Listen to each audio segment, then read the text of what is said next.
দেখছেন জনপদের সময়।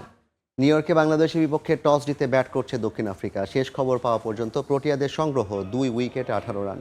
এই ম্যাচ উপভোগে টিএসসিতে জড়ো হয়েছেন হাজারো সমর্থক। সেখানকার পরিস্থিতি জানতে সরাসরি যুক্ত হচ্ছে রিপোর্টার তারেক হাসান শিমুলের সঙ্গে।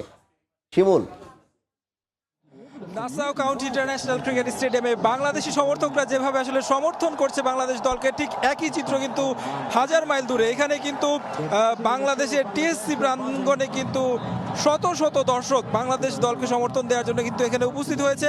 আমার পেছনে নিশ্চয়ই দেখতে পাচ্ছেন অনেকেই জাতীয় দলের জার্সি গায়ে দিয়ে এবং কি পতাকা মাথায় বেঁধে দলকে সমর্থন দিতে এসেছেন। এবং কিছুক্ষণ পর পর কিন্তু বাংলাদেশ দল যখন উইকেট তুলে নিচ্ছিল তখন কিন্তু একটা জোয়ার তৈরি হয় এবং কি সমর্থকরা একই সুরে কিন্তু তারা আসলে উচ্ছ্বাস তৈরি করেছিলেন। এবং কি একরকম বলা চলে যে এখানকার যেই আওয়াজ তুলছেন দর্শকরা, সে আওয়াজ হয়তো বা নিউ ইয়র্কে গিয়ে পৌঁছাচ্ছে বাংলাদেশ দল, সেমনটাই আসলে শুরু করেছে তানজিম সাকিব।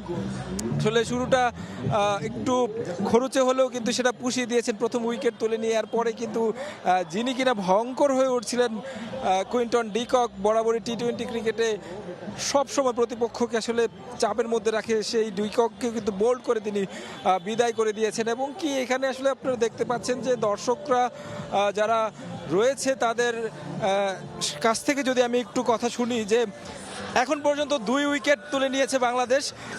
শ্রীলঙ্কার বিপক্ষে জয়ের পরে কি প্রত্যাশা এবং আজকের ম্যাচ যেভাবে শুরু করলো কি আশা রাখছেন? ইনশাল্লাহ আজকে বাংলাদেশ জিতবে। প্রাউড হতেছে ইনশাল্লাহ। আজকে তানজিম 120-130 ইনশাল্লাহ বাংলাদেশ জিতবে আজকে। আসলে দর্শকরা আসলে বলছিলেন যে ছোট স্কোরের মধ্যে